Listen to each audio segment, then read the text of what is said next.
Madame la directrice exécutive de l'ONU-SIDA, Madame la présidente du UNITAID, Madame la présidente de la Coalition Plus, Madame l'ambassadrice de Santé mondiale, Mesdames et Messieurs les coprésidents et coprésidentes et membres du comité local de Afravi, chers participants de la conférence Afravi.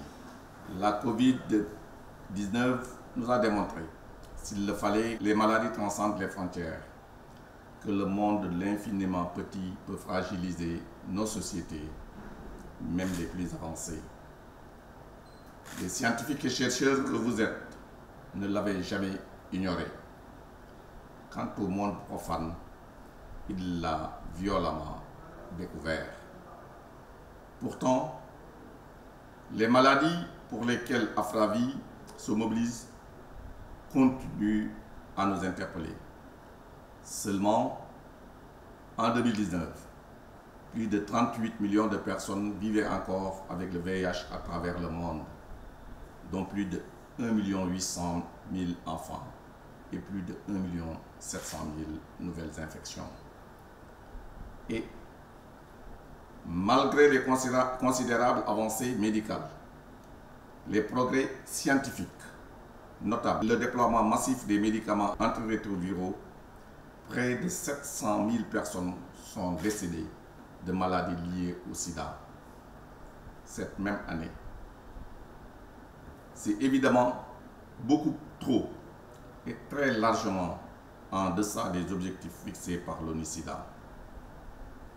Parallèlement, l'OMS annonce que plus de 325 millions de personnes vivent aujourd'hui avec l'hépatite B et C à travers le monde. Actuellement, avec 40 millions de cas avérés et 1 million de décès, la Covid-19 secoue notre monde jusqu'à la déstabiliser. Pour combien de temps encore? Nul ne le sait aujourd'hui. Pour vous, scientifiques et chercheurs, comme pour nous, leaders politiques et dirigeants, c'est le moment de réaffirmer notre volonté de combattre ces virus avec encore plus de force et de détermination. Chers participants et participantes, tout en m'honorant de présider la session d'ouverture de cette 10e conférence internationale sur le VIH, en représentant le président de la République, son Excellence Macky Sall, je voudrais insister sur la santé sexuelle, les hépatites et la Covid-19. Je ne peux m'empêcher de féliciter l'ensemble du comité directeur et tous les organisateurs pour leur faculté d'adaptation et leur remarquable réactivité. Votre détermination nous honore et vous honore. Une détermination qui, nous n'en doutons pas, sera décisive et salvatrice pour nombre de nos contemporains. Une détermination qui sera encore plus que nécessaire pour protéger nos systèmes de santé et renforcer notre solidarité face à la menace toujours persistante de la Covid-19. À l'heure où, plus que jamais, l'échange d'informations scientifiques et le partage d'expériences revêtent une importance capitale dans le combat contre les virus, nous mobiliser reste un devoir. Nous n'avons pas un autre choix. Vous avez choisi de résister et de vaincre. Merci à vous tous. Cette conférence connectée est une occasion de plus pour vous, chercheurs, de montrer vos capacités de résilience face à ces maladies et de partager vos avancées en confrontant vos points de vue pour le bien-être des populations. Mesdames et messieurs, le Sénégal a toujours su tenir son rang parmi les leaders de la riposte au VIH en Afrique. Une riposte qui se fonde sur une triptyque vertueuse que sont la prévention, le traitement et la recherche. Trois piliers d'une victoire certaine et que nous voulons très prochaine.